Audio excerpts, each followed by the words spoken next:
आप देख रहे हैं खबर 24 टुडे। नजर हर खबर पर। अब खबर रायसेन जिले के उदयपुरा से। भोपाल से गाडरवाड़ा जाते समय कांग्रेस प्रदेश अध्यक्ष जीतू पटवारी अल्प समय के लिए उदयपुरा में रुके।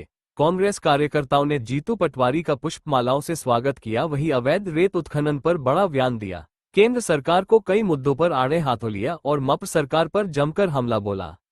भारतीय जनता पार्टी नरेंद्र मोदी जी ने जिस तरीके से देश के हालात कर दिए हैं, वो चाहे विदेश नीति के संदर्भ में हो, चाहे देश की आंतरिक व्यवस्था के संदर्भ में हो, देश का आम आदमी बहुत पीड़ित और दुखी है। आप देखो कि जब पाकिस्तान से हमारा युद्ध हुआ तो दुनिया का एक भी देश भारत के साथ खड़ा नहीं हुआ। पाकिस्तान परंपरागत हमारा दुश्मन है, पर उसके साथ नेपाल हुआ, बांग्लादेश हुआ, चाइना हुआ, अड़ोस पड़ोस के जितने देश हैं, एक भी भारत के साथ उस समय स्पष्ट रूप से खड़ा नहीं मिला। ये मैसेज है कि नरेंद्र मोदी जी को जिस तरीके से चाइना से भूमि की कब्जे को लेकर बातें हुई, बाद में स्पष्टता सामने आई, तो इनकी विदेश नीति टोटल फेल हुई। जब ट्रंप धमका रहे थे, बार बार धमका रहे थे पाकिस्तान युद्ध के दौरान, तो ये नरेंद्र मोदी को नहीं धमका रहे थे, वो भारत के प्रधानमंत्री को धमका रहे थे। और ये भारत के प्रधानमंत्री का अपमान नहीं हुआ, ये देश का अपमान हुआ। तो हर भारत के नागरिक को इसका दुख है। अभी जो ईरान युद्ध चल रहा है, इसका असर भारत की व्यवस्था पर, आंतरिक व्यवस्था पर कितना पड़ेगा, इसका आकलन सरकार ने नहीं किया। अभी 1500 रुपये के आसपास गैस सिलेंडर बड़े शहरों में ब्लैक में मिलने लग गया है।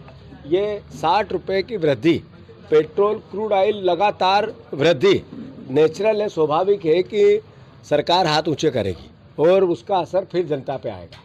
अभी ट्रेड डील हुई, उसका असर किसानों पे आया। हमारे धान के किसान हो, मक्का के किसान हो, सोयाबीन के किसान हो, कपास के किसान हो, जो रेट थे 40% तक गिरे हैं। आप चेक करो इस बात को। तो मोटे तौर पे नरेंद्र मोदी का, भारतीय जनता पार्टी का काम करने का तरीका किसान विरोधी भी है, आम जनता विरोधी भी है, और बेसिक अगर सही समझे तो देश विरोधी भी। भाई साहब जी, किसानों का रजिस्ट्रेशन होना था और आखिरी तारीख आ गई और तो नहीं हो ये पाया। किसान कल्याण वर्ष बनाने वाली हमारी सरकार ने, मुख्यमंत्री जी ने जब रजिस्ट्रेशन की बात की तो स्पष्टता से भाषण तो पॉजिटिव दिए, पर पोर्टल बंद कर दिए। तो ये पोर्टल बंद करना, ये मैसेज है कि कम से कम रजिस्ट्रेशन होना। और 2700 रुपये के गेहूं की आपने बात की थी, वचन दिया था, वोट लिया था, तो स्वाभाविक है आपको करना चाहिए। जब हम ये सवाल करते तो हमें गालियां देते हैं, मंचों से गालियां देते हैं, कांग्रेसियों को कोसते हैं। तो ये मैसेज है कि ये वादा खिलाफी करने वाले परिवार के, भारतीय जनता पार्टी परिवार के लोग हैं। राजस्थान ने 2700 दिया और मध्य प्रदेश में अगर नहीं है, तो ये अपने आप में मैसेज है कि किसानों को धोखा देने वाली सरकार को सबक सिखाना चाहिए। धन्यवाद। रेत का अभी उत्खनन चलता है सर, उसमें कुछ तो ये माफियाओं की सरकार है, बार बार हर तरह का माफिया हावी है। वल्लभ भवन की 5वीं मंजिल पर मुख्यमंत्री का राज नहीं है, सरकार का राज नहीं है, माफियाओं का राज है। वो चाहे शराब माफिया हो, चाहे शिक्षा माफिया हो, चाहे खनिज माफिया हो, चाहे रेत माफिया हो, चाहे भूमि माफिया हो, सब वहाँ 5वीं मंजिल पे मिलेंगे।